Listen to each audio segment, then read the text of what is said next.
Sir, earlier also, I had made a request with the government and Honorable Chief Minister Saab also about nominating members in the Official Language Commission, sir, which oversees the implementation of Telugu, the official language of the state, and Urdu has been declared as the second official language of the state.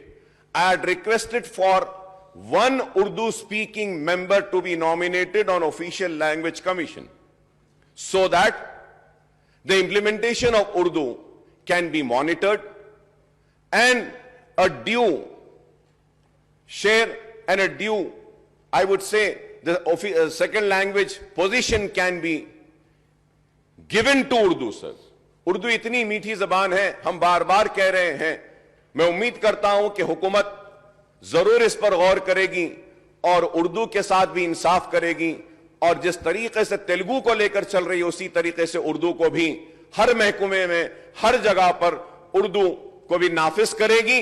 सरकारी दफातर के board पर हो, चाहे वो RTC buses हो, चाहे वो कलेक्ट्रेट्स और डिस्ट्रिक्ट के रेवेन्यू के ऑफिसेस हो, कहीं पर भी हो उर्दू को लाजिम बनाएंगे। और अगर एक मेंबर होगा ऑफिशियल लैंग्वेज कमीशन में, तभी जाकर तो हम उर्दू के साथ इंसाफ करेंगे।